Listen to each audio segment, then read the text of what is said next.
stars are right, and that means it's time for another episode of The Whisper in Darkness. I'm your host, the Man from Leng. Thank you very much for joining me today. On this episode, we are continuing with our campaign through the Circle Undone. This is the Wages of Sin, the second Mythos pack in that cycle. We are continuing with our campaign with Diana Stanley. For those of you who watched the Secret Name playthrough last week, it did not go very well. Diana ended up earning only 1 experience point and a mental trauma, or a physical trauma, for her trouble. Very difficult scenario. We did not get very far. I've since played that scenario 4 more times, and I did reach the site of sacrifice once.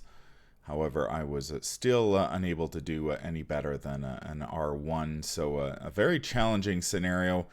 Let's see what the Wages of Sin has in store for us today. Looking forward to bringing this scenario to you. First of all, I'd just like to send out a big thank you to the patrons of this channel. We have a couple of new patrons who joined us recently, Bernard Godfrey and Vladimir Loatai. They recently embraced the darkness and threw their support behind the channel. Thank you very much, guys. It's really appreciated. If you would like to become a patron of the channel and see your name up in lights, head over to patreon.com and sign up for a tier of your choice and reap your rewards. That would be awesome. I would really appreciate it. We have Diana Stanley here. Not many changes from the last game. We only earned 1 experience point from the Secret Name, and we had saved 2 experience points from At Death's Doorstep. So we ended up once again using our arcane research to make an upgrade cheaper. We upgraded 1 copy of Deny Existence 0 to Deny Existence 5, which is an absolutely fantastic card. So I'm hoping that will give us a little bit of a boost. Obviously, it'd be nice to upgrade both copies, but we can't do that. We can only upgrade 1 at a time with Arcane Research. So we will hopefully we can earn a little bit more experience points this scenario, and then we can upgrade the other copy. The other card I have my eye on, of course, is the Level 2 version of I've Had Worse from Before the Black Throne. I've Had Worse is one of my favorite cards from Where Doom Awaits, and the fact that a Level 2 version is available is fantastic, especially for someone like Diana who keys off of the ability to cancel effects. So that will make a great addition to her deck as well. However, we have to earn some experience points, and the only way we can do that is by beating these scenarios. So that will be our goal going forward. Here is a summary of the campaign so far. We have not many changes from the Secret Name. Valentino Rivas was pulled into the Spectral realm, leaving 3 pieces of evidence behind. Diana Stanley accepted her fate and added 2 tablets to the Chaos Bag and the Tower 16 and Ace of Rods. I'm not sure that deal is worthwhile. The Tower certainly reared its ugly head in the Secret Name playthrough, and it has since appeared when I played the Secret Name a few more times. It did appear again, and it is pretty punishing, especially that 4 resource cost to get it into play. That, coupled with Diana's indebted weakness, makes it very hard to get rid of. And when speed is the name of the game, saving up 4 resources to get rid of that tower is a real pain. So I'm not sure I would make that deal again. I do like the Ace of Rods for the extra action, but the tower is extremely punishing. We did earn 7 XP during the Witching Hour. We discovered the Mesmerizing Flute and Ritual Components mementos. During Death's Doorstep, we escaped from the Spectral realm, earning 3 XP. We did manage to rescue Joseph Meiger, and we did agree to join or to work with the Silver Twilight Lodge, although we are lying since we are a redeemed cultist. The investigators are now members of the Lodge. We are deceiving the Lodge, and we hid our knowledge of the Coven before we headed to the Witch House. And of course, we only earned the 1 XP and a physical trauma during that particular visit. I think during the 4th game I played, I earned 3 experience points because I did manage to defeat Brown Jenkin Nahab and cleared a victory point location. But we are going with our blind playthrough, so unfortunately we just have the 1 to show for it. Hello everyone, glad you could make it today. Hope you had a great weekend. I sat down, of course, and played some more Arkham Horror LCG, which is always nice to do. We are set up here and ready to go in Octagon. This is the setup for the Wages of Sin. The investigators begin the game here at Hangman's Brook. It is a 4-shroud location with 1 clue, and it has the action Resign. Whose bright idea was this anyway? The sort of the preview or the prologue for this scenario is that we are unable to sleep, and so we decide to go to the cemetery to find the witches, the dead witches, for answers. May not be the best idea. Probably not a very bright idea, but that's where we are. It, of course, is connected to the Haunted Fields and the Abandoned Chapel. The Abandoned Fields the Haunted Fields is a 3-shroud location with 2 clues, and there are a couple, this one is, there's only 1. Each spectral enemy at Haunted Fields gets +1 horror value, and it is worth a victory point. The other location that begins in play is the Abandoned Chapel. It is a 2-shroud location with 2 clues, and it has the game text during the Mythos phase. Each investigator in Abandoned Chapel gets -1 to each skill. That is that's not very good during the Mythos phase, obviously, and it is also worth a victory point. I do like the shroud value there. That 2 shroud value is a little more to Diana's liking while she gets set up. We had to put a couple of locations into play at random. The ones on this side are Heretics' graves. There are 2 copies of each. This is just one of them. It's a 7-shroud location with 0 clues, and while you are investigating Heretics' graves, add your willpower skill value to your skill value for the investigation. That could be pretty good if we can get Diana set up properly. That could be quite a juicy bonus. And the Gallows is a 3-shroud location with 0 clues, and the Gallows gets +1 shroud for each witch enemy in play. We do know there are witch enemies in the encounter deck, so we will have to deal with those at some point. On the chapel side, we have the Abandoned Chapel. The Chapel Crypt is a 6-shroud location with 0 clues. While there are no ready enemies at Chapel Crypt, it gets -3 shroud. And finally, there is the Chapel Attic, an 8-shroud location with 0 clues. While investigating Chapel Attic, add the number of cards in your hand to your skill value for the investigation. So some extremely high shroud values at these locations that we put in play. However, you do receive various bonuses to your investigate skill if you are investigating. The agenda is 1A, the Hanged Man 12. Surrender yourself to the path of sacrifice. Consider the good of all before you act. Let go. It's an has a doom threshold of 8. And our act is 1A, in pursuit of the dead. You have come to Hangman's Hill to investigate reports of ghost sightings and strange activity in the woods the last few nights, and to learn more about the witches who once hid in Arkham's past, witches who have since emerged from the shadows in pursuit of some unholy purpose. And locations cannot be flipped over while it is Act 1A, and we need 3 clues per investigator. So that means we'll need either a clue here at Hangman's Brook and 2 at either of these locations, or we can clear both of these locations, earning ourselves some victory points in the process. 4 Shroud is pretty tough for Diana. off the bat. So I think we're heading to Abandoned Chapel will be our first target, and then hopefully we will have drawn some help for our intellect, and we can head over to Haunted Fields and pick up those clues as well, and then we will be able to advance. Now, there are a couple of tricksy things going on in this scenario. First off is a lot of these locations, I believe probably all of them with the exception of maybe Hangman's Brook, although it probably flips as well. All of these locations have spectral sides, and at some point during the scenario, these locations will be flipping over.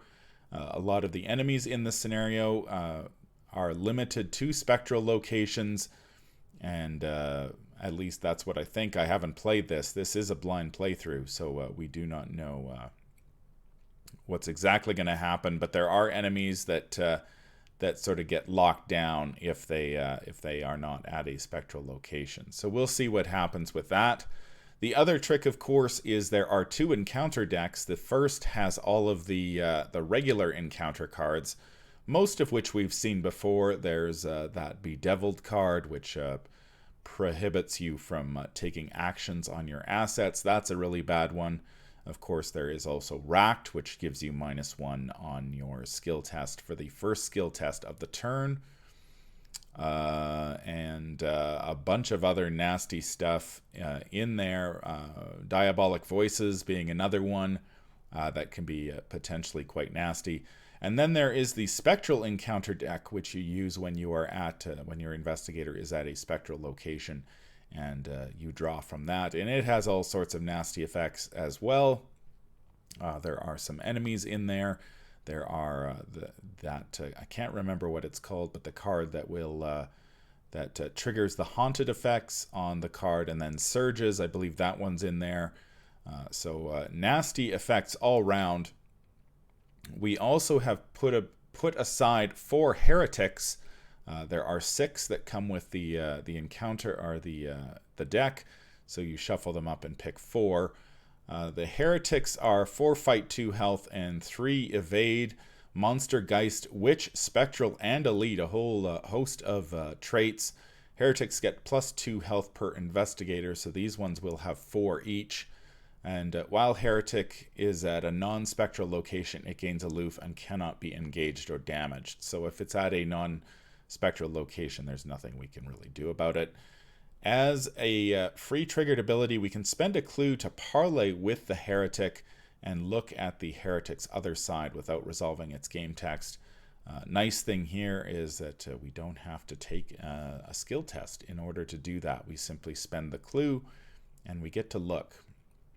All of the Heretics have a game text on their back, so that will probably figure prominently in this scenario at some point.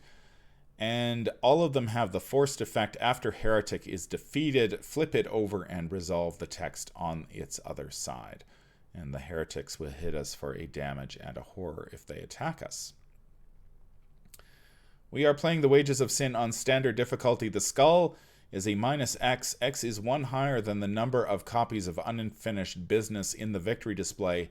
I believe Unfinished Business is the text on the other side of the Heretics, so I assume the more Heretics we deal with, the more deadly the skull will become. The Cultist is a -3, and until the end of the round, each Heretic enemy in play gets +1 fight and +1 evade. So they'll become 5 4s if we pull a Cultist. The tablets are also -3, and if you fail, trigger the forced ability on a copy of Unfinished Business in your threat area as if it were the end of the round. So I believe the Heretics will be flipping them over. We'll probably be putting the Unfinished Business side in our threat area. We will achieve whatever goal is on the back of that card, and then it will go to the victory display, and that will be our. I think that's how we will win this scenario. But we don't know. Obviously, we can always resign at the moment if that becomes an issue. I know somebody had mentioned this is a lot like the Boundary Beyond. Well, not like the Boundary Beyond, but maybe as difficult as the Boundary Beyond from the Forgotten Age, and that is a very difficult scenario. So this could be a rough one. We shall see. So we have a little bit of an idea of what we will be trying to achieve during this scenario. I think we're ready to draw our opening hand. Let's shuffle that up. Of course, Diana is here with her 3 resources because of Indebted, the 2 mental trauma from Arcane Research, and the 1 physical trauma she picked up in the Secret Name. We're ready to draw our opening hand, so let's see what we start off with. We have a copy of Dodge. We have Terrible Secret, our signature weakness. We have Alyssa Graham, our ally, who gives us +1 intellect. We've got another copy of Dodge and a Vicious Blow. I think we're going to get rid of. We get to get rid of the Terrible Secret first, and we draw Drawn to the Flame. Okay, that's pretty good. It's pretty nice.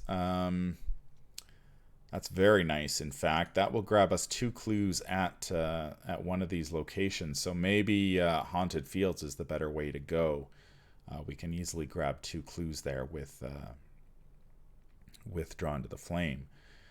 So we also have Alyssa. We've got 2 copies of Dodge. I think I'm going to get rid of both of those. So we're going to mulligan 3. So we'll draw 3 cards. We get a Deny Existence, just the level 0 version.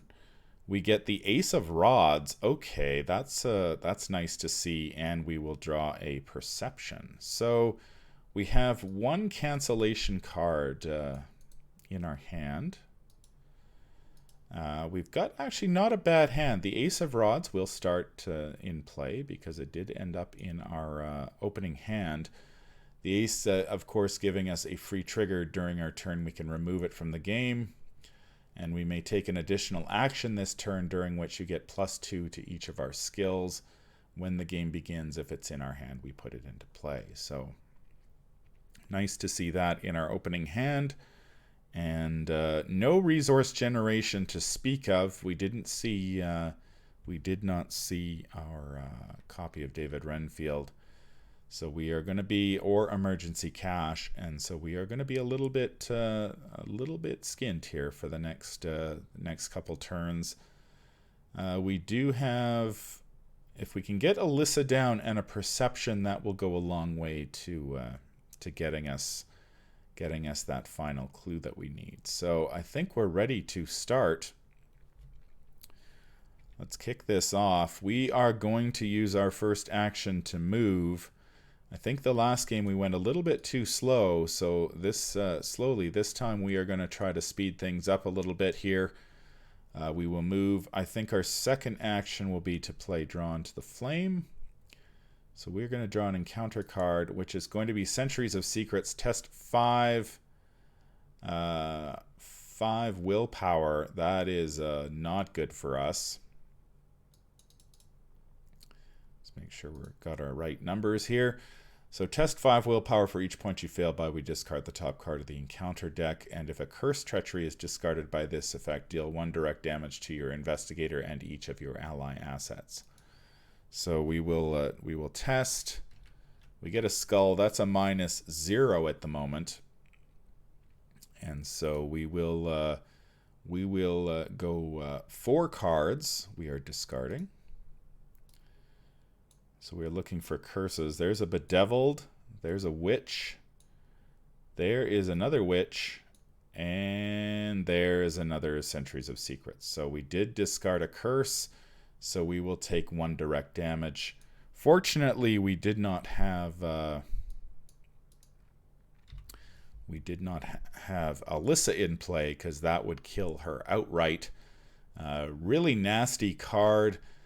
Centuries of Secrets, if you're relying on allies. I'm not too sure. That would be pretty bad news for if you were playing somebody like Anna Kazla, who only starts with 1 health. You could get your tarot deck set up, and then that card would pretty much do you in.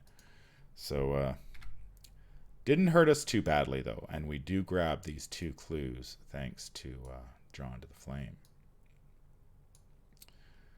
So we have two clues of the 3 that we need in order to advance with In Pursuit of the Dead. Now we could head over to, I think we'll move. Now, do we want to move to the Abandoned Chapel? During the Mythos phase, each investigator in Abandoned Chapel gets -1 to each skill. Not sure I want to risk that, but by the same token, if we're not there, we can't investigate next turn. I'm going to move there anyway, because I want to move a little faster than I did last game, and I want to get set up so I can grab these 2 clues next turn and then advance. All right, so we go to the upkeep phase. We draw a Reckless Assault. Not much good to us at the moment because we don't have, we do not have we haven't met the threshold. We need to be at 4 horror of 7 in order to. We need to take a couple more horror before we can play Reckless Assault. The other way, of course, is to use St. Hubert's Key to trigger that. So that was our upkeep. We are now in the first Mythos phase of the game. We add a Doom to the Hanged Man, and we will draw our first encounter card. And we get Punishment. This is a new one from the Mythos pack. Put Punishment into play in your threat area. After an enemy at any location is defeated, take 1 damage. And it has the ability, the action, test 3 willpower. If you succeed, discard Punishment. If there is an exhausted witch enemy at your location, this test is automatically successful. We've seen a lot of treacheries in this campaign that use this type of format. They enter your threat area, they do something terrible to you, and then you do have the option of taking an action to get rid of them. This, of course, really can chew up your actions and slow you down if you draw too many of these. This is not the worst of them by any stretch of the imagination. I think Bedeviled is much, much more dangerous. And, of course, you have Racked as well. So as long as we're not defeating any enemies, we can deal with this. But we're going to need to wait until our willpower gets a little bit higher. All right, so we move to the next investigation phase. So now we could play Alyssa, and then we could we'd be at 4 versus 2. We'd be in pretty good shape, I think. So let's use our first action. We'll get our 3 actions here. First action we will use, we're going to play Alyssa. That gives us a +1 intellect, of course, and it gives us 3 sanity, which is also awesome. And it does give us Alyssa's ability, which lets us look at the top card of either the encounter deck or any player deck. So we're going to hang on to that because I'm not too sure what happens when this advances, and I want to use Alyssa on the right deck. There are 2 encounter decks, so that could get a little tricky.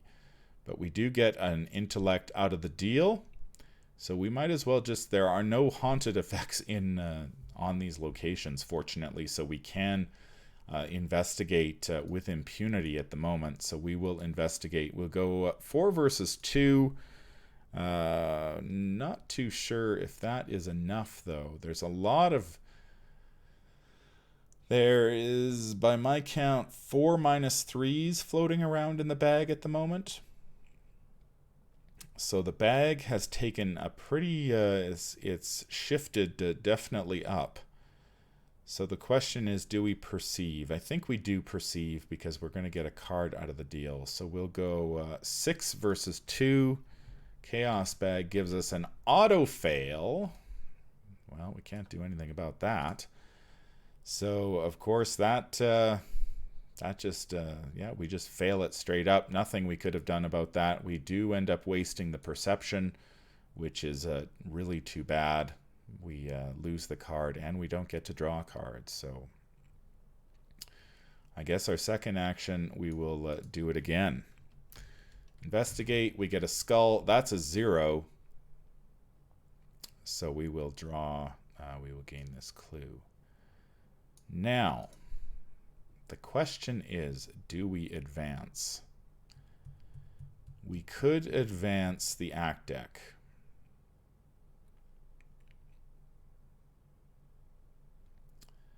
Just wondering if it's worthwhile at the moment.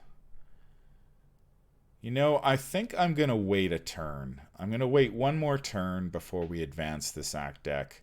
I know I want to go fast, but I would like to also grab this clue because it's an easy one at 2, and so we'll do that. We will do it next turn, I think.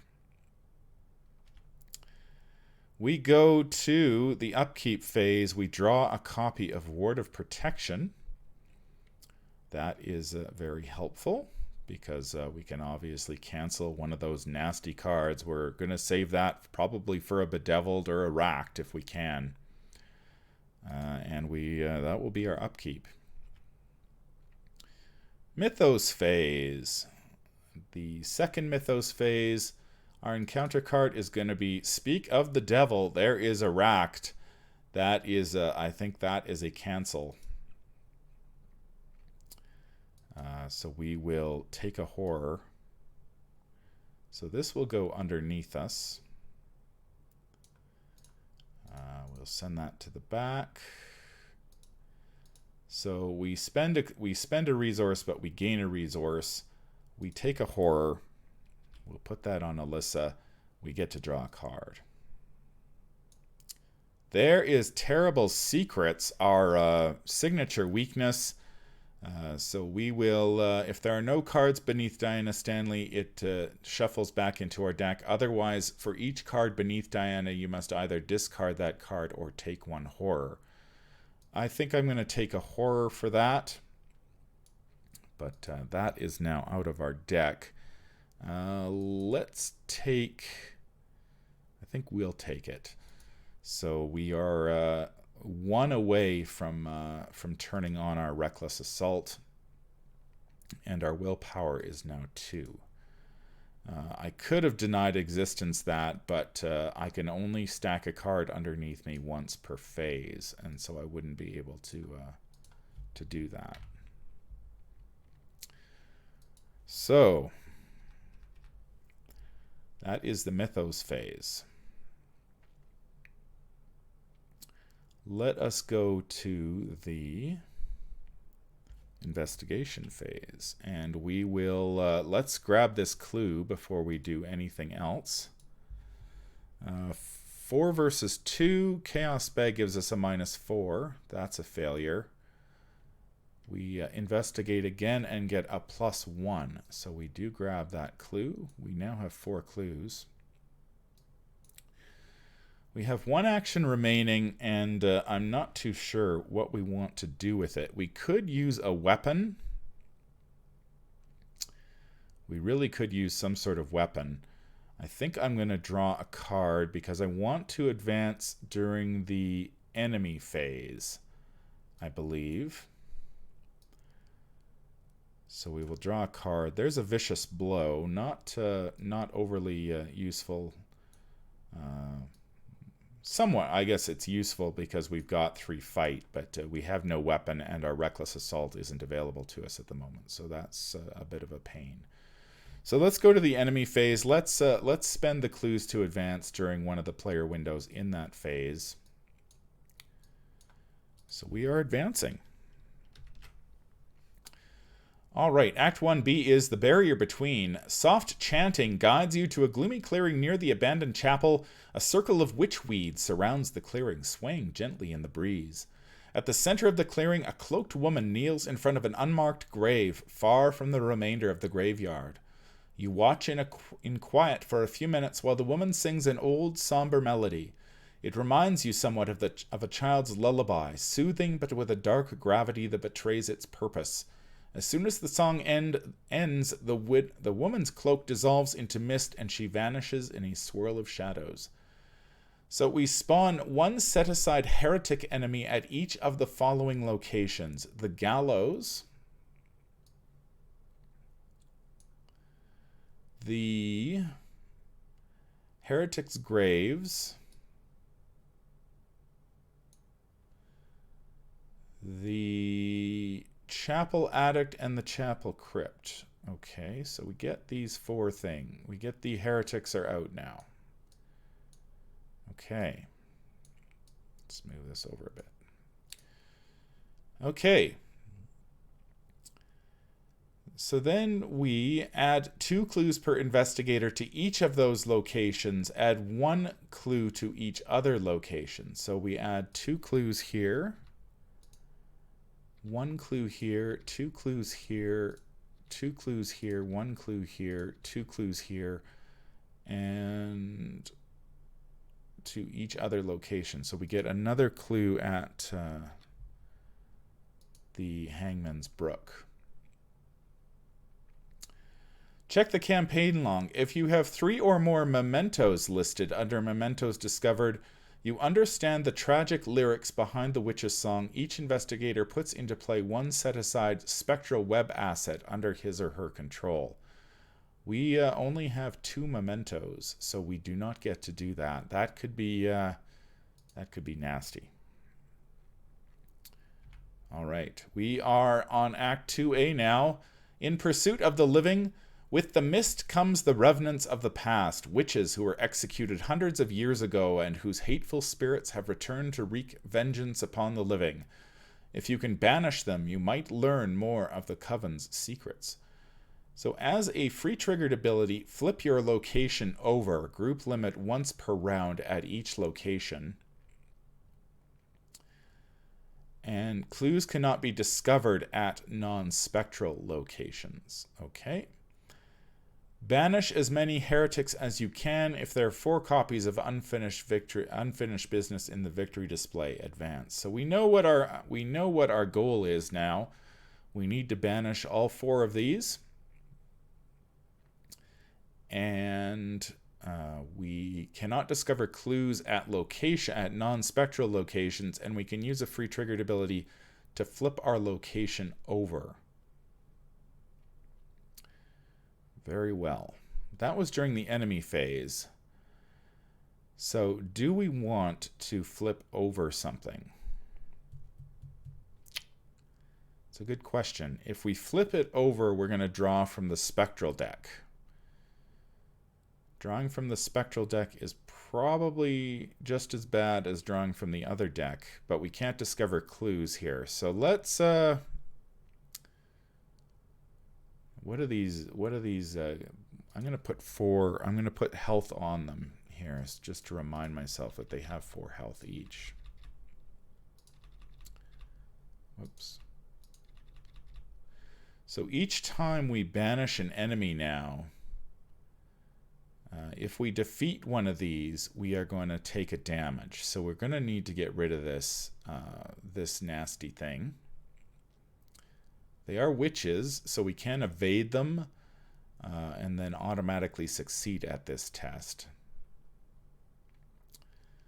I think we'll stay. It is a free triggered ability, so I'm not going to flip over my. I'm not going to flip over anything at the moment. So we'll go to upkeep. There is St. Hubert's Key. That will give us a willpower and a that will set us up. Actually, I think we'd go down. Yes, we would. That would give us the reckless assault would be turned on. We'd go up to 3 willpower and 5 intellect. So that getting that into play is going to be important. We go to turn 4. We add a doom, so we're at 3 of 8. We are drawing from the regular encounter deck. We get another punishment. Uh-oh. So we put this into play in our threat area, and after an enemy at any location is defeated, now we're taking 2 damage. I think it's time to deal with these punishments. But it's a 3, so we can't really do that. We can't do that at the moment. So I think what we're going to do, we go to the investigation phase. We could gain 2 resources and then play St. Hubert's Key. These things don't move. We don't have a weapon either. That's a bit of a problem.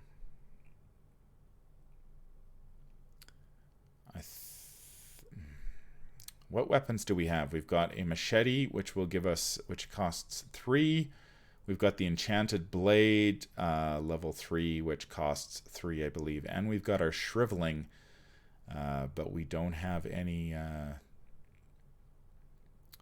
We need resources and we need a weapon. So if we draw a couple cards,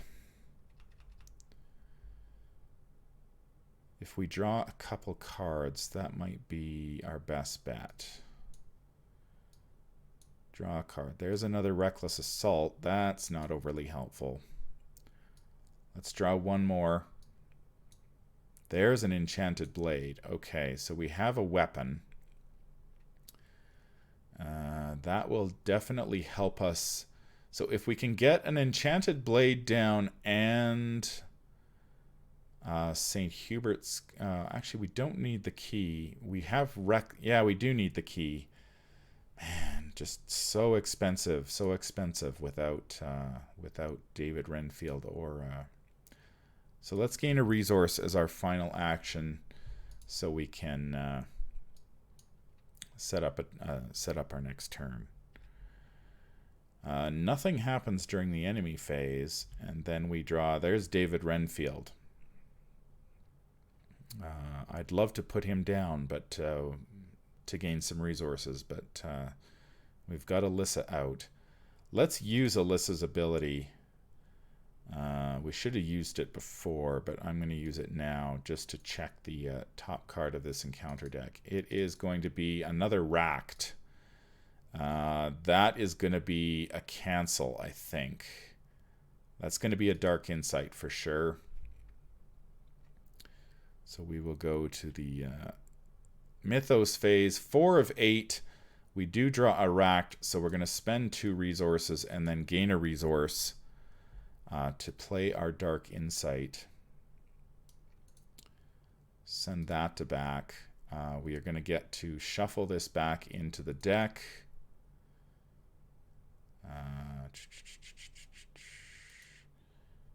Oh, it goes at the bottom.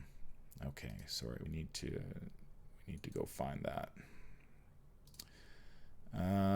So this goes at the bottom of the deck. Is it shuffled back in, or does it go to... Yeah, it's shuffled back in. Sorry, I'm thinking of a different card. So that gets shuffled back in. And we get to draw a card. Another Draw into the Flame. Okay, good. I like that. Obviously, we would like to go to a 2 Shroud... to one of these really nasty Shroud locations and play that, but that will engage us enemies, and we need to be able to deal with the enemies. So we've got a whole bunch of things we need to do before we can... All right. I think our willpower goes up to 3. I think before we do anything, we need to get rid of these punishments, because if we defeat these things, we are going to be taking 2 damage. That's going to add up very quickly. I think our best bet, we're going to take a resource. We're going to get our St. Hubert's Key out as our second action. So now we go up to 1, 2, 3, 4 willpower, 5 intellect. And we have now, we're down to 5 sanity, so our Reckless Assault is back on. Then we are going to use an action to get rid of one of these punishments. We're going to test 4 versus 3. Chaos Bag will give us a cultist -3, and until the end of the round, each heretic enemy gets +1 fight and +1 evade. So nothing we can do there. That's a failure. Heretics, I believe, just stay where they are. They don't do anything. Come on, system. There we go. So the heretics aren't doing anything. They don't move around, so that's good. Enemy phase, nothing happens. Upkeep. Oh no. All right, now things are bad. We just drew the tower. Wow. Okay. That's going to cost us 4 resources to get it out of our hand until we draw. And until we do that, we can't commit cards to skill tests, which pretty much ruins our reckless assaults, vicious blows, etc., etc. Yeah, without drawing a...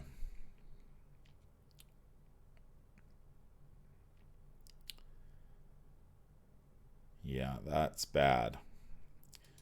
All right, well...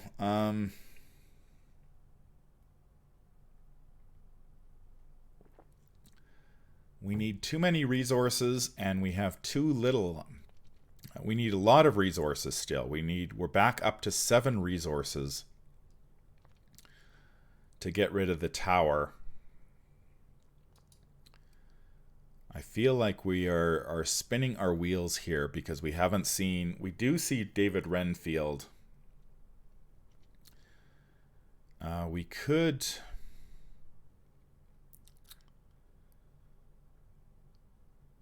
man, it's such a risky play though, because he adds that Doom. We could try to jack the Doom up and then kill him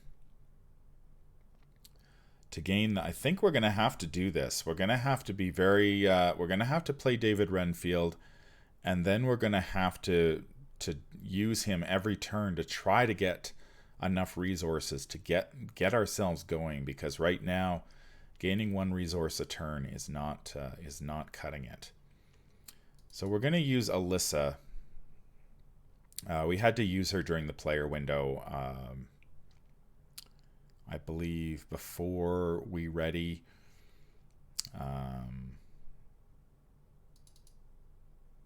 Yeah, we'll use her now. We're doing things a bit out of order, but we'll check what the card is. It is Ominous Portents. We must either draw the top card of the Spectral Encounter deck. That card gains peril, and its effects cannot be cancelled, or we test 3 willpower, and if we fail, we take 2 horror. Okay, so we will go to the Mythos phase. Turn 6, 5 of 8. We do draw the Ominous Portents. We might as well... we're going to lose Alyssa anyway, so we're going to test 3. We're going to test 4 versus 3. Chaos Bag gives us a skull. That's a 0, so we do pass. We do pass that. We don't take any horror. Let's gain our 3. We're going to have to gain a resource as our first action. Then we're going to replace Alyssa with David. Normally I wouldn't do this, but we're just so tight on resources at the moment that we just need to get resources. We will trigger David. We will add a Doom to him, and that will give us a resource back. Not a horror, a Doom. And that gives us... so we took a resource, we played David. Now we free triggered him, so we're at 5 willpower.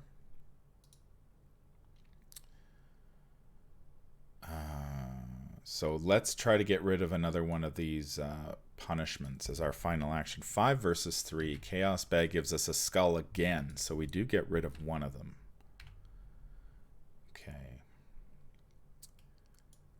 So we've gotten rid of one of the punishments. We've got David down. We can go, we're going to be 5, 6, 7. So we can use him again next turn to gain 2 resources. And that can get us our Enchanted Blade or the tower down. Okay. That was the investigation phase. Enemy phase, nothing happens. Upkeep, we draw a dodge. And we are now at 2 resources. So we're going to we can play the tower next turn. And then we're going to go for the Enchanted Blade. And hopefully we'll be in a better position. Unfortunately, we're just sitting here spinning our wheels, which I really hate. But we don't have much choice because we're just in no position to take on a 4 fight 4 health enemy at the moment. Okay, so we've added a doom, so we're at 7 versus 8. Our encounter card is going to be an Evil Past. We put it into play on our threat area, and then if there are no cards in the encounter deck, we'll take 2 horror. Not great, but I don't have anything to cancel that either. Okay, we can use David. We can add another Doom to him to gain 2 resources. So we've got 3 actions. I think our first action is going to be to play the tower. Man, that thing is awful. Hate the tower. So we've got the tower down. Now we can generate... we can grab a couple... we can grab a resource. That will set us up for next turn between David, the upkeep, and that will grab another resource. Let's get rid of another punishment. We are going 5 versus 3. Chaos Bag gives us a 0. So we've gotten rid of another punishment. Okay. That will be that. We draw a machete. Okay, so we've got another weapon. We've got another weapon if we need it. Gonna make some space here. We do have an action as well with that Ace of Rods, which is going to be, could be critical. Now, we can... We're going to lose our David money, but we're going to be in a position to play the Enchanted Blade next turn. Okay, so that's, we draw the machete, we gain a resource, we go to the upkeep, we go to the Mythos phase, we are advancing. We have 9 of 8, so David drops his doom. We flip. We go Agenda 1B, Death's Descent. The sobs of the dead echo throughout the woods, accompanied by murmured promises and whispered threats. But when the spectral mist blot out the sky, all turns quiet and still. Your hair stands on end and you begin to tremble. Every fiber of your being screams flight. The hunter has smelled the blood of its prey, and now it has come to claim your fate. Flip each location to its spectral side. Right. Now we're in for it. Put the set-aside Spectral Watcher into play at Hangman's Brook. Let's go find him. He shows up here. And shuffle the remainder of the set-aside Watcher encounter set into the Spectral encounter deck along with the Spectral discard pile. Alright, no problem. So these cards come into the Spectral pile. Get rid of that. This is our Spectral pile here. So that goes in there. Have we done everything? Flip each location to Spectral side. Put Set Aside Watcher into play at Hangman's Brook. We can shuffle the remainder of the Set Aside Watcher into deck. Okay. We advance to Agenda 2A. Death's Approach. The Hangman's Hill is plunged into darkness as the spectral mist invades every inch of the woods and the chapel. Somewhere in the mist, the Watcher spies its prey with eyes as empty as graves. Locations cannot be flipped over. 7 Doom Threshold. Of course, the Spectral Watcher, 3 fight, 5 health, 3 evade. Ancient 1 Spectral Elite. He's an alert and he's got alert and he's a hunter. And when he's defeated, instead of discarding it, we heal all damage from it, disengage from all investigators, exhaust it, and it does not ready during the upkeep phase. So we have something chasing us now. We need to flip over Hangman's Brook as well. Fortunately, we still have the Resign option open to us. Let's see what these haunted locations do. The Spectral location, sorry. Haunted, take 1 damage until the end of the round. The Resign ability cannot be triggered. Haunted Fields. Each Spectral enemy at Haunted Fields gets +1 horror value. Move the nearest Spectral enemy once toward Haunted Fields. And it's worth a victory point. The Heretics Graves. While investigating Heretics Graves, add your willpower skill value to your skill value for the investigation. Reduce your base willpower by 1 until your end of the next turn. Gallows gets +1 shroud for each witch enemy in play. Discard the top 3 cards of the standard encounter deck. If a witch enemy is discarded by this effect, draw it. The Chapel Addict, discard a random card from your hand, 2 cards instead if you have 5 or more cards. And we get to add the number of cards in our hand to our investigation. We are at the Abandoned Chapel. During the Mythos phase, each investigator in Abandoned Chapel gets -1 to each skill. And until the end of the round, you get -1 to each skill. And finally, Chapel Crypt. Spawn the top card of your deck face down, engaged with you. Treat that card as a reanimated dead enemy with 1 fight, 1 health, 1 evade, 1 damage, and the monster trait. So the Crypt is bad news. All right. I'd love to be able to get out of this scenario with at least one of these witches dealt with. One of these heretics. It's going to be tough, though, I think. We need to draw an encounter card from the Spectral deck. Let's see. Can I draw a card? Does it give me the option? No, it does not. Okay. So we'll shuffle this up one more time, and we will draw a card from the Spectral encounter deck. It is a Fate of All Fools that we just place in our threat area. Okay. So no problems there yet. Now, let's see. What is the worst? We are at the Abandoned Chapel. It is worth a victory point.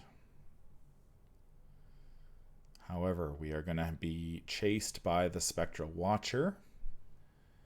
We need to get our Enchanted Blade down.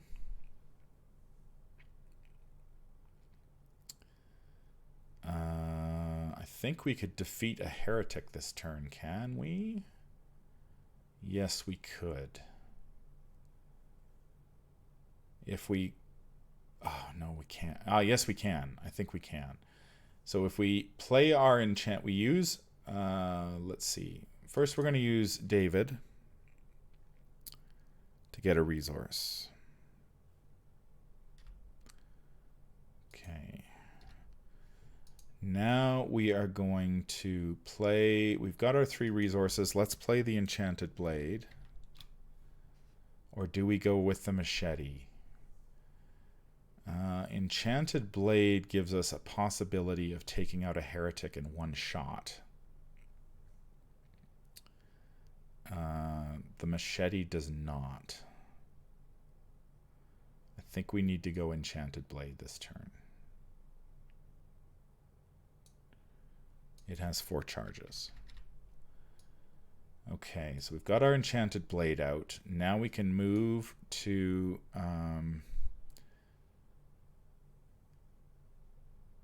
we can either go to the Chapel Attic or the Chapel Crypt. Either way, they're both connected to each other. So all 3 of these are connected to each other. And he can come here.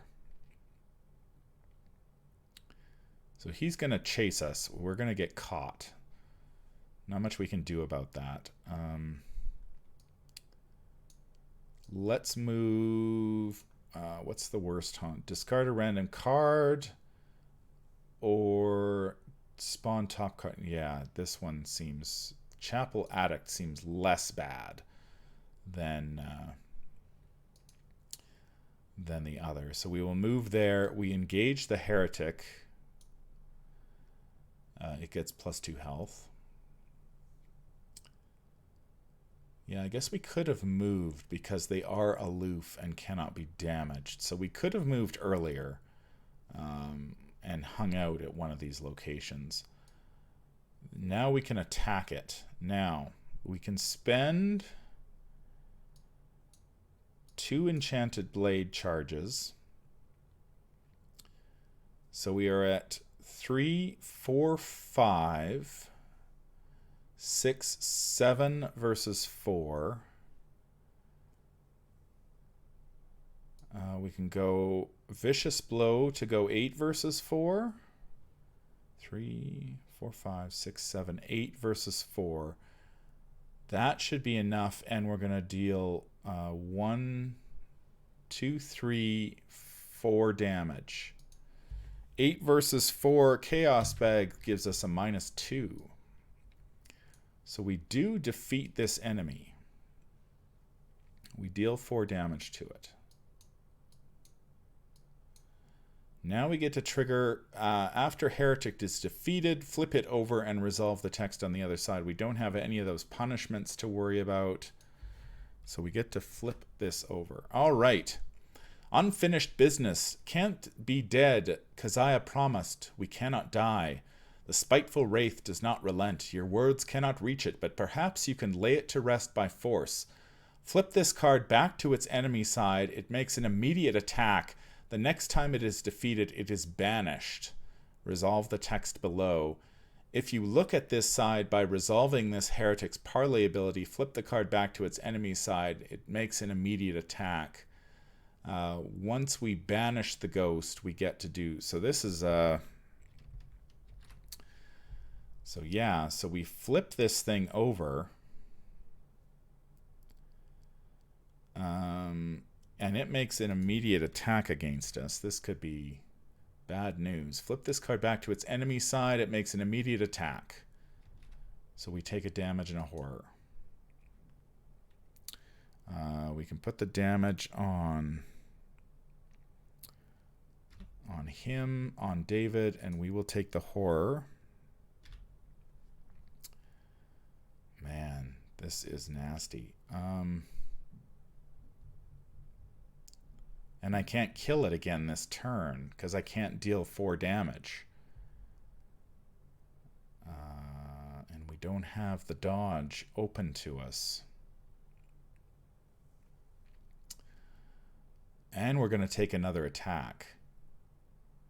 That is the rough part about this. We're taking 2 attacks from this thing before we can even do anything.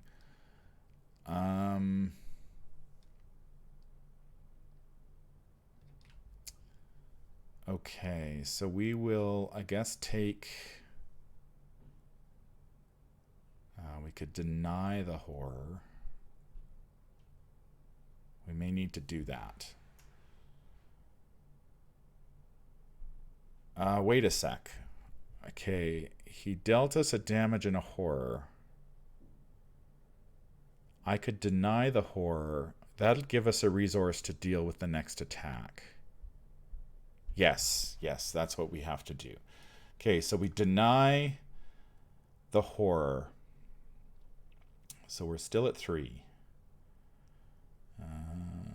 Yes, so we deny the horror. We get to put that beneath us.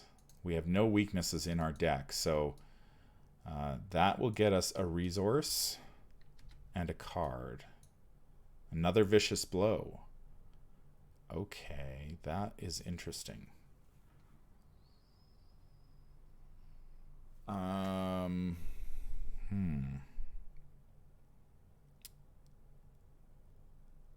We could actually deal with this sucker in one. Now that we drew that vicious blow, we could actually deal with this thing.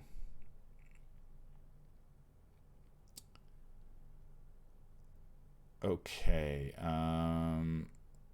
what would we be at? 3, 4, 5. We have to use the entire shot of our yeah, okay, so I'm gonna use what I'm gonna do. I'm going to use my Ace of Rods to gain another action. I'm going to use that action to deal with this enemy again. So we're going 3, we get +2 from the ace.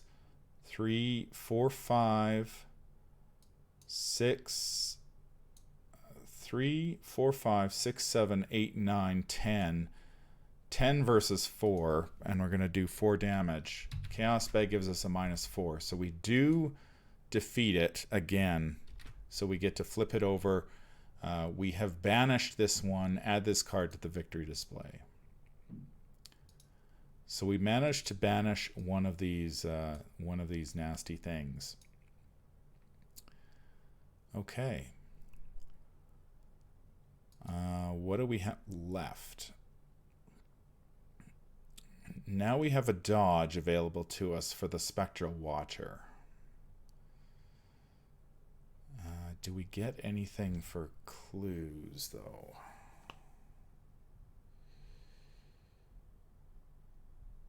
I don't think so.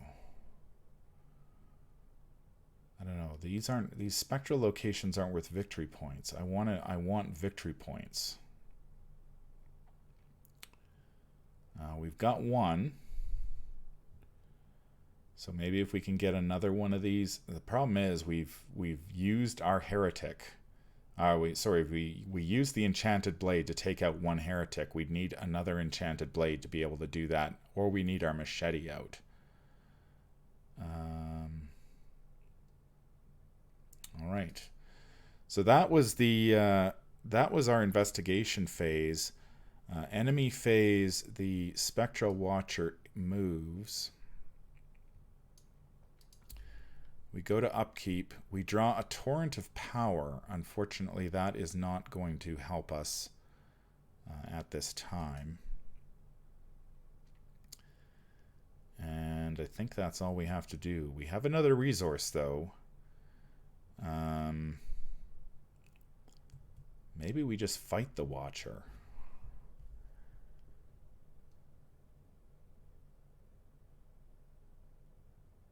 We could fight the Watcher, because if he is defeated, we gain some turn. We gain an extra turn.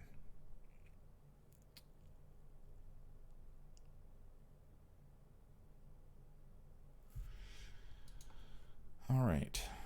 Let's go to the Mythos phase. 1 of 7. Actually, 2 of 7.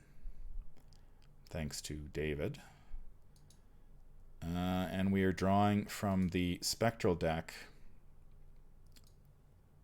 which is going to be... Oh, Shapes in the Mist. Surge, resolve each haunted ability on your location. This is a bad one. Hate this one so much. So haunted ability, discard a random card from your hand, 2 cards instead if you have 5 or more cards in your hand. So we discard a card at random, 2 cards because we have 5 cards. So let's see, random discard 1 is our Drawn to the Flame, random discard 2 is, oh no, no, no, no. We lose our machete, so now we are at, now we have no way of killing anything. And we had no way of canceling that. And it surges. Why on earth does that card surge is beyond me. It's bad enough as it is, and then it surges.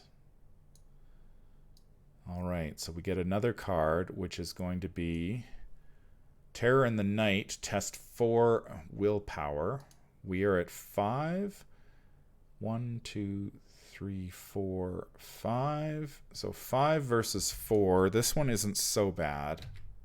Skull, that's a -1 or -2. So we were 5 minus. So we do fail. So this goes into play next to the agenda deck. Well, that sucked. That was bad.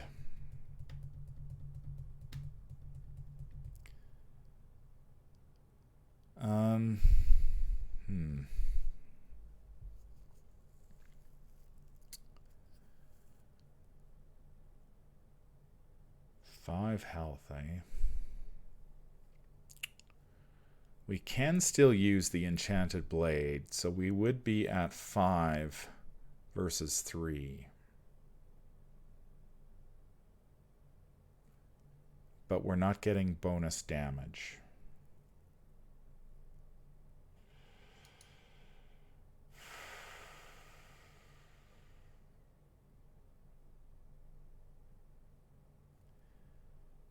Alright, guess what we'll do, we'll gain our 3 actions. Let's use David while we can. Add another Doom to gain 2 resources. Man, we had the machete and now we don't, and now we're...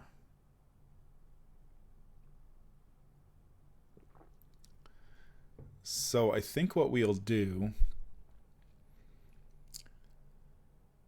we'll need a Shriveling or a machete or another Enchanted Blade. So we've got 4 weapons in our deck. I think what we do is we move. We engage the Spectral Watcher. We can dodge him this turn, so we can just get to work on him, I think. So we'll use our Enchanted Blade. So we're going to go 5 versus 3. Without the bonus damage, the best we can do is 2. 5 versus 3. Chaos Bag gives us a 0, so we hit him for a damage. And then we're going to do it again. 5 versus 3. Chaos Bag gives us an auto fail, so that is not good. During the enemy phase, the Watcher attacks us, which we dodge.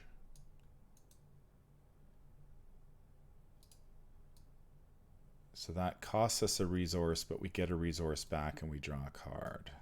There's another Enchanted Blade. Okay. We have a second Enchanted Blade. So that is potentially another heretic that we can take care of.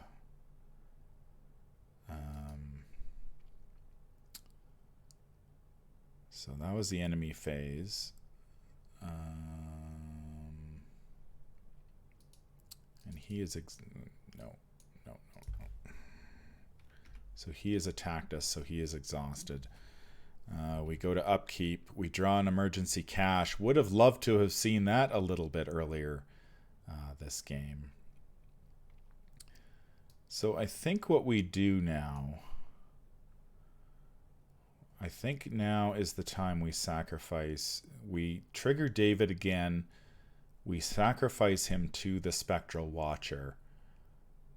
So we're going to get 3 more resources, sacrifice him to the Spectral Watcher, hopefully kill the Spectral Watcher the following turn.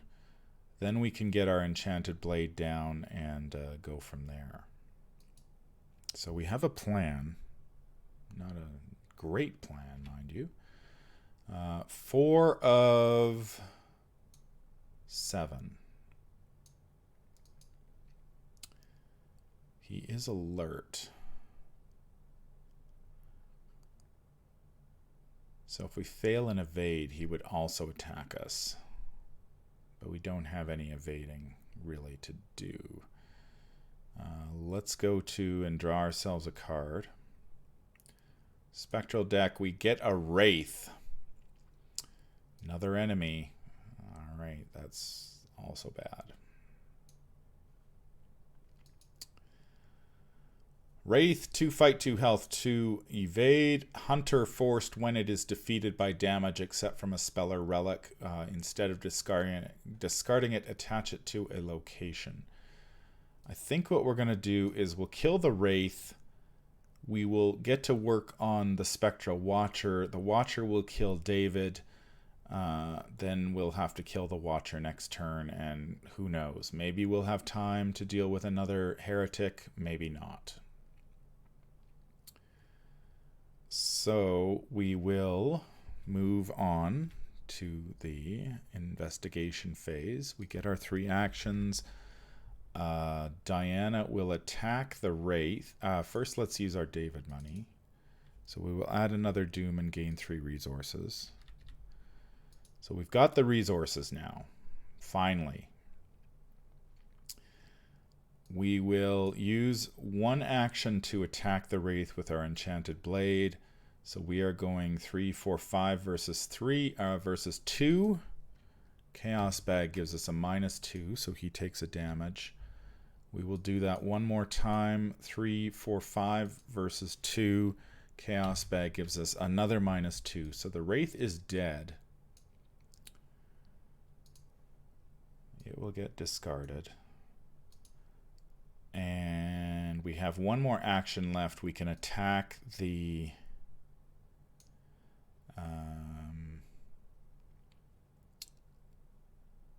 we can attack the Spectral Watcher again. 5 versus 3. Chaos Bag says -1, so he takes another damage. During the enemy phase, he attacks us and he kills David for us. Did something helpful. That brings the Doom back down.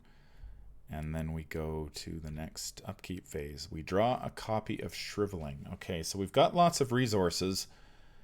And we need to defeat the Spectral Watcher, get down another one of our weapons, and go to town on another one of these heretics. We may just have to head over to the Chapel Crypt and do our best there, because we also want to try to grab this clue here, I think, because that's a victory point. That is also important. So 3 of 7. We will draw from the Spectral Encounter deck. We draw... oh, not again! Oh, for Pete's sakes. Shapes in the Mist. We resolve each haunted ability on our location. So until the end of the round, we get -1 on each of our skills. I am going to mark that so we remember.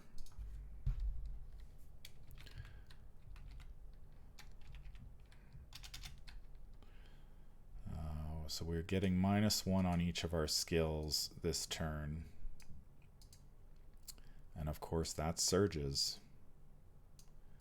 Because why not? That surges into another Terror in the Night. We're at 5 versus 4. Chaos Bag gives us a 0, so we do pass that one. So we don't have to worry. No, wait a sec. Until the end of the round, we get -1 on all our skills. So we're actually a 4 versus 4. And we get a 0. So we still pass. Okay. And these don't have any effect on us. Okay, so we're still at -1s. So we have...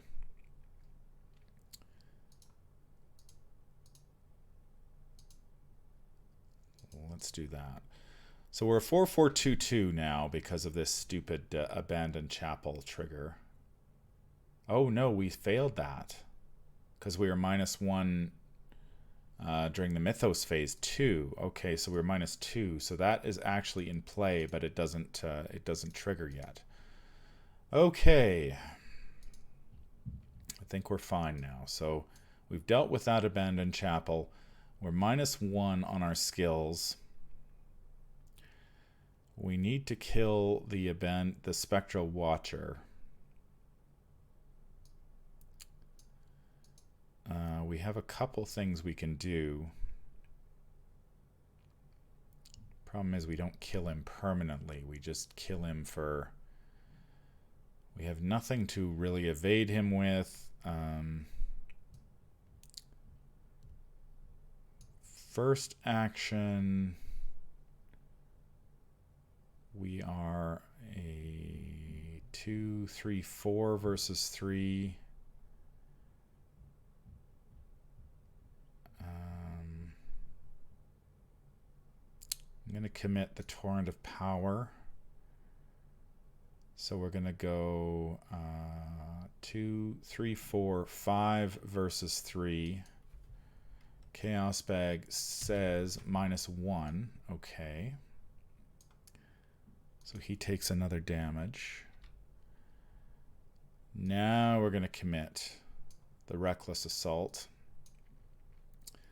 2, 3, 4 plus 4 is 8. -2, so we succeed. And we will do it one more time. Uh, 8 versus 3. Oh, for... Oh, yeah. Well, we did all we could do there.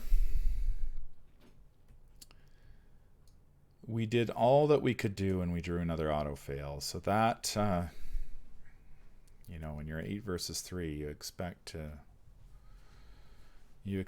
be able to pass a skill test. Unfortunately, the auto fail makes another appearance this game. So we have to enemy phase. He will attack us. We will take a damage and a horror.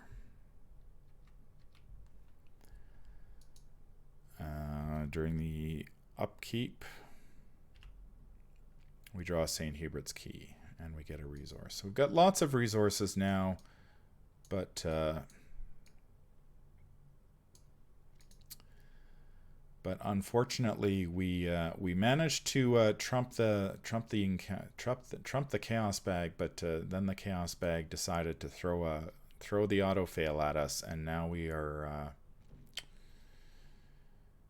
If we can defeat this guy,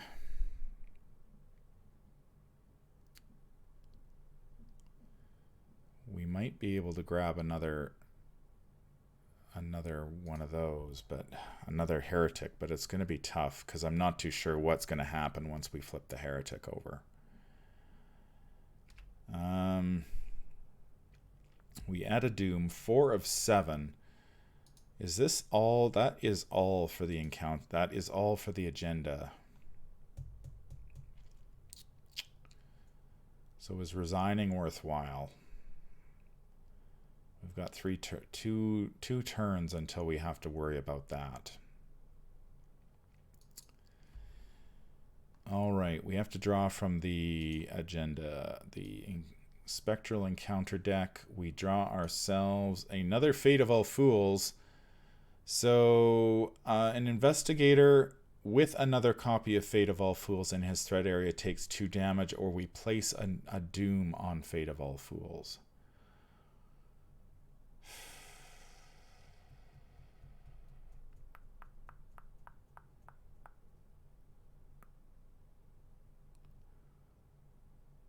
Oh.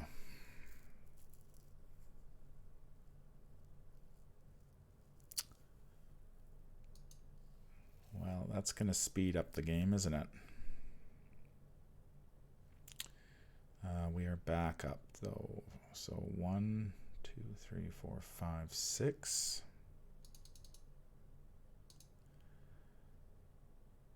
6, 4, 3, 3.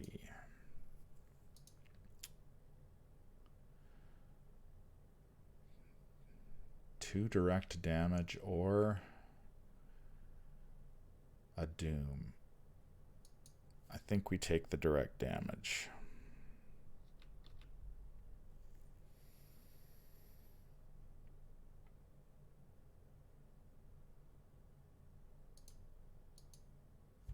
At least that doesn't surge. Yeah, not much we could do about that. We've drawn a couple really inopportune auto fails at times when we should have succeeded.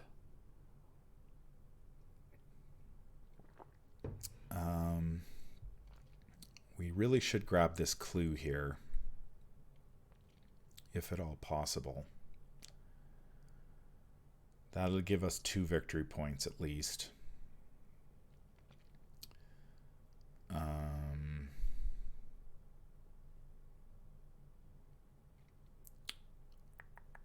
We get 3 actions. Let's attack this guy. We're going to go 5 versus 3 because we're not affected by that. Chaos Bag gives us a Cultist. That's a -3, and Heretics are powerful. Let's do it again. 5 versus 3. We get a -4. Yeah, we have no choice. We've got to keep attacking this guy.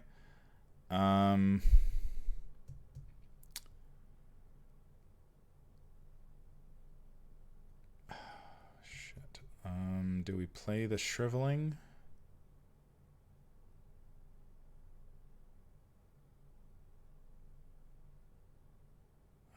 If we play the Shriveling... Yeah, we'll go 6 versus 3. Chaos Bag says Tablet. That is a -3, so we do succeed. So we deal this guy another damage. When he is defeated, he heals, disengages, and exhausts.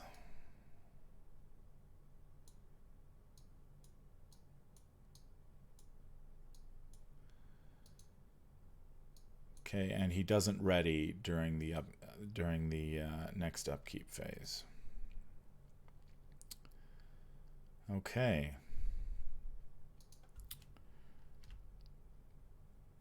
Enemy phase, nothing happens. Upkeep, we get a Ward of Protection.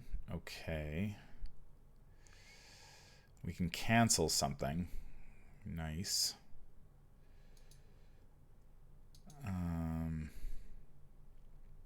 Maybe I should have pitched the Enchanted Blade, but the Enchanted Blade is the only way we can... actually, we can't kill a Heretic anymore, can we? In one blow.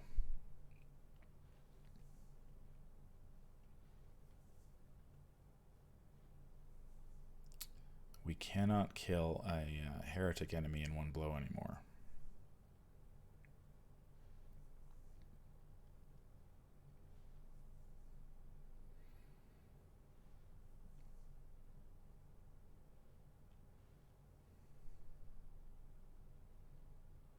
Well, let's see what happens.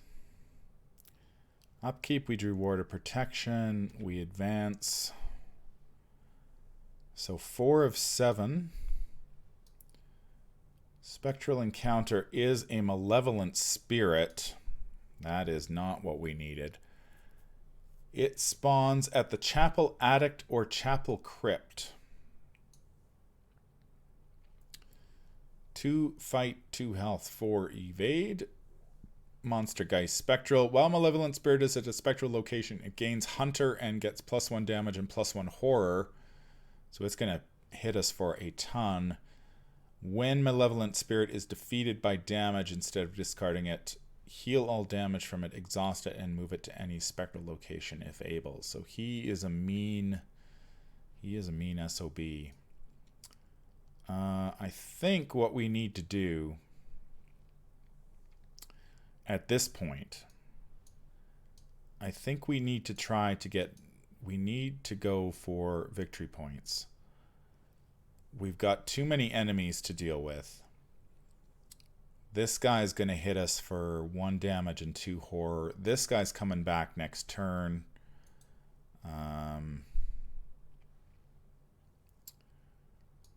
And then we can resign. I think that's pretty much what we have to do. So where does he move? He gains Hunter, so he can go here.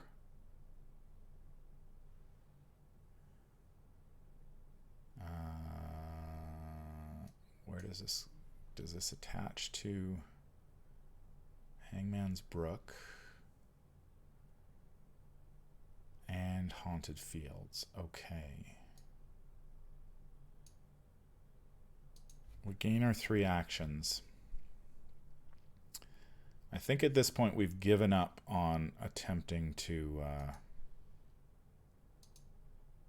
kill another heretic. So we're going to go for clues. We're 5 versus 2 here at the abandoned chapel. Let's try to grab a clue. 4 versus 2. Chaos Bag says 0, so we do grab this clue. Okay, so far so good.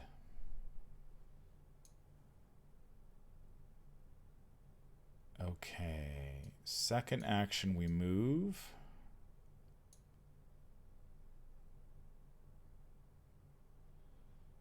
That is a little nastier. Move nearest spectral enemy once toward Haunted Fields. Okay, I don't like that action, so I'll bring her to front.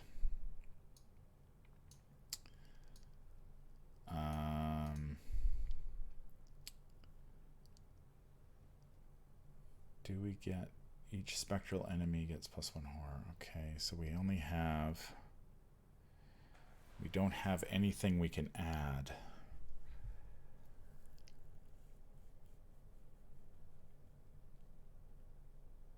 So he's gonna move.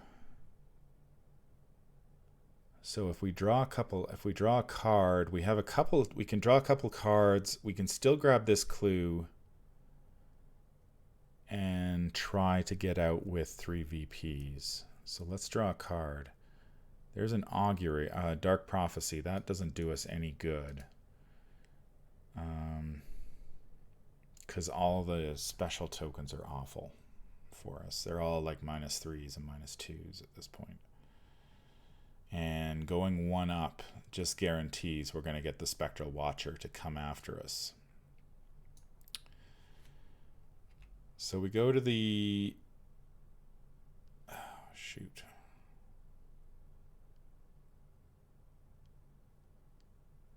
What did I do here?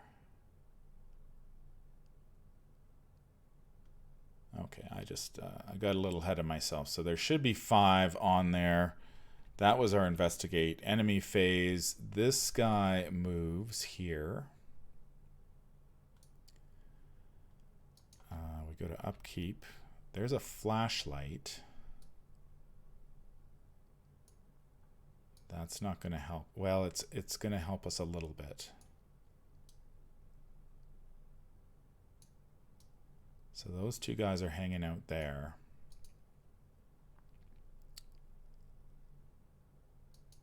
And then we go... go to the Mythos phase. So we're at 6 of 7. 6 of 7. We have one action we can do. We can try to investigate. We have 3 actions left. We can investigate, move, and resign. And we'll get 3 VPs out of this, which is pretty much all we can ask for at this point. So it depends on what this card is. We draw from the encounter deck, the Spectral encounter deck. We get another Malevolent Spirit. Okay, so he will go up here. So yeah, we are lots of Malevolent Spirits around. We get our 3 actions. And we will go... All we can do, really, is...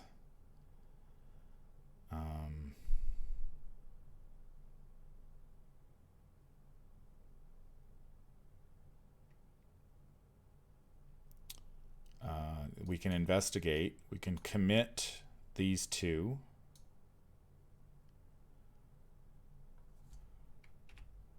We commit those 2. We commit a Ward of Protection and the Flashlight. So we are at 3, 4, 5, 6 versus 3. Chaos Bag says -2. So we do grab this clue.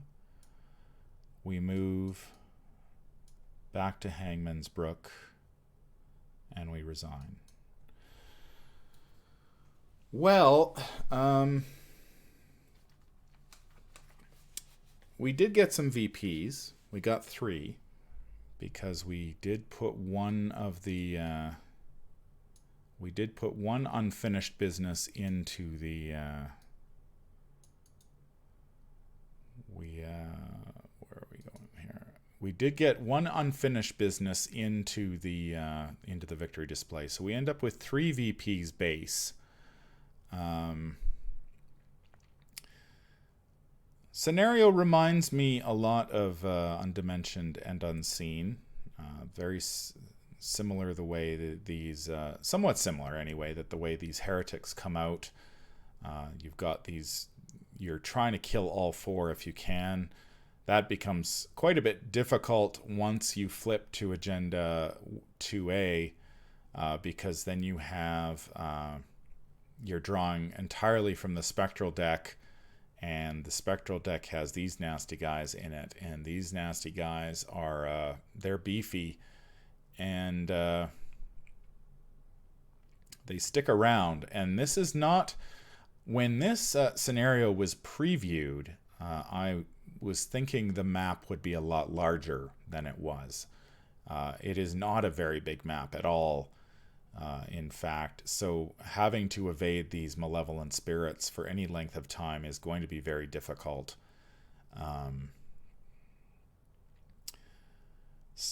Yeah, not a ton of room to maneuver,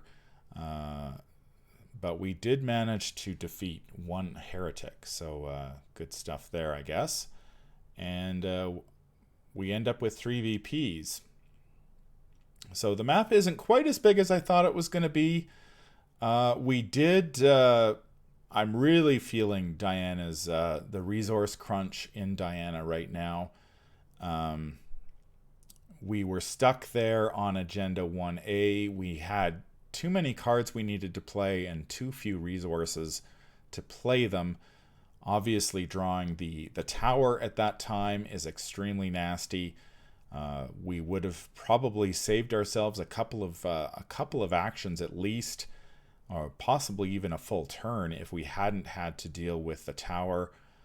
We could have gotten our Enchanted Blade down sooner. We could have moved a lot sooner. Unfortunately, we just really were feeling the resource crunch. Once we did sacrifice Alyssa for David Renfield, and he did get us into a much better resource position. Unfortunately, we did have that random discard that took away our machete. That put us on the back foot against the Spectral Watcher, so we ended up wasting a lot of time trying to deal with him. And then we drew a couple of very unfortunate auto fails that also affected us negatively, and we just weren't able to really. We spent a lot of actions doing basically nothing, and in a scenario like this where there isn't a ton of time, there are only 2 agendas, so 15 turns. We're on turn 14, so yeah, there's not a ton of time, especially in solo as it is, and then when we end up wasting a lot of turns just trying to get the cards we need and the resources we need in order to tackle some of these enemies. It is rough. So that is going to be my playthrough of the Wages of Sin. If you notice any mistakes, this is a blind playthrough. I have not played this before, so if you do notice any mistakes, my apologies in advance. You can always point them out in the comments down below. I'm glad I think I'm starting to get the hang of these the haunted locations and whatnot. There's a lot to pay attention to, but I think we're doing okay in that regard. We shall see how we do. I will be back probably next week, maybe sooner, with the playthrough of For the Greater Good. That one sees us back at we return to the Silver Twilight Lodge. And we are friends with the lodge. We are faking it, so we shall see where that path takes us in For the Greater Good. I think we will be caught up by the time that the Dream Eaters drops, probably next month, not September, probably October. I'm hoping we will be all caught up with the reviews and whatnot, although we do have the Return to the Path to Carcosa coming out here in a week or 2, and that will be 8 more scenarios to play through again. We haven't played through the 8 in Return to the Dunwich Legacy, so lots of play coming up. I hope you enjoyed this playthrough, and I will see you again next time. That's going to do it for this playthrough. If you enjoyed it, make sure you like, comment, and subscribe. Head over to Patreon to support playthroughs like this, as well as the reviews and other videos I produce. If you need to contact me, I can be reached at manfromleng@gmail.com. I'm also on Twitter at manfromleng. Until the stars are right, keep your shotgun close and your elder sign closer. Take care out there, and happy investigating.